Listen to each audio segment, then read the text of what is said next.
Ada banyak cara pembudidayaan belut yang sudah diketahui banyak orang, seperti budidaya belut dalam tong, budidaya belut menggunakan kolam terpal, dan menggunakan media lumpur. Nah, kali ini admin akan membahas budidaya belut tanpa lumpur atau dengan media air bersih. Namun sebelum kita mulai, buat teman-teman yang belum subscribe, jangan lupa subscribe dan pencet tombol loncengnya agar teman-teman tidak ketinggalan info menarik lainnya. Ada beberapa keunggulan pembudidayaan belut dengan media air bersih. Salah satunya adalah kemudahan dalam mengontrol dan mengamati perkembangan belut. Karena bibit belut yang kita budidayakan akan lebih mudah dilihat, maka para peternak akan lebih mudah mengetahui perkembangan yang telah terjadi. Juga bisa melakukan antisipasi jika terdapat sesuatu yang tidak beres. Dan yang kedua adalah tebar benih belut menjadi lebih banyak, sehingga lebih menghemat tempat. Lalu, pembudidayaan belut dalam media air bersih terbukti lebih efektif dan efisien. Saat peternak memberikan pakan belut, pakan akan lebih mudah terjangkau dan dilihat oleh belut, sehingga tidak ada pakan yang tersisa. Selain itu, kontrol terhadap kanibalisme juga semakin mudah. Nah, langsung saja, inilah cara budidaya belut dengan media air bersih. 1. Persiapan kolam. Melakukan persiapan kolam adalah langkah awal yang dilakukan untuk memulai usaha ini. Biasanya, kolam yang digunakan adalah kolam yang berjenis kolam terpal maupun kolam permanen dari semen. Apabila menggunakan kolam beton, sebaiknya gunakan yang semennya sudah benar-benar hilang dengan cara merendamnya beberapa hari hingga banyak tumbuh lumut. Untuk kolam terpal, pembuatannya kamu bisa improvisasi sendiri. Bisa menggunakan bambu atau kayu untuk menopang terpalnya agar tidak roboh ketika diisi air.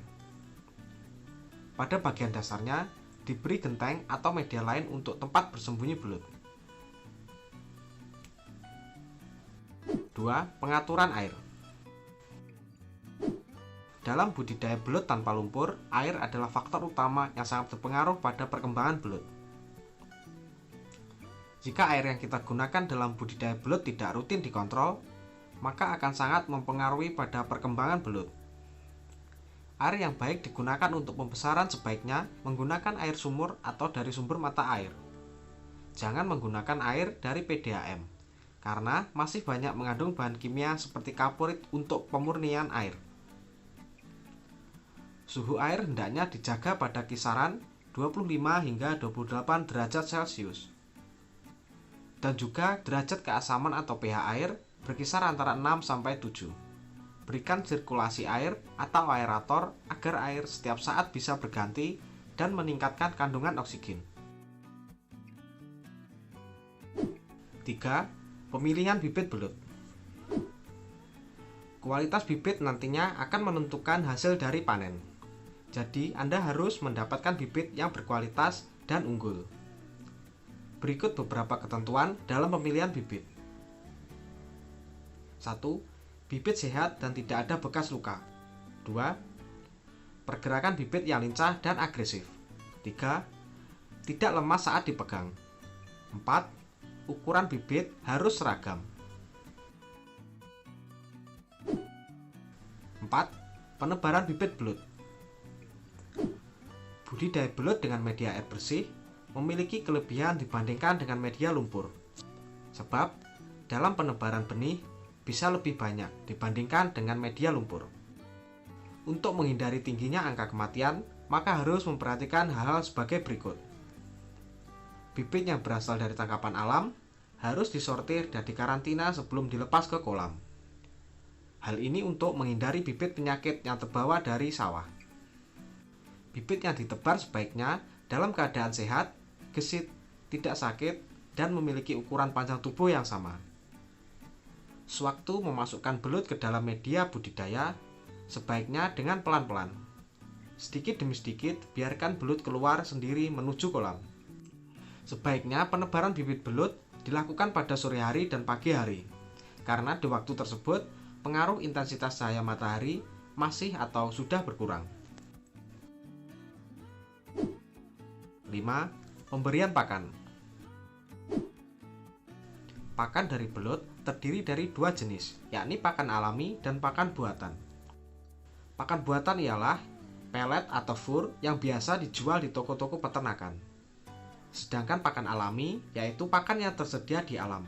Contohnya cacing tanah, keong mas, keong sawah, bekicot, cacing sutra, kepiting air, ikan-ikan kecil, jasad renik atau plankton.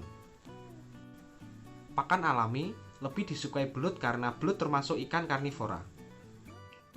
Untuk mendapatkan keuntungan yang maksimal, ada baiknya sobat membudidayakan juga pakan alami belut tersebut, sehingga biaya pakan bisa ditekan serendah mungkin.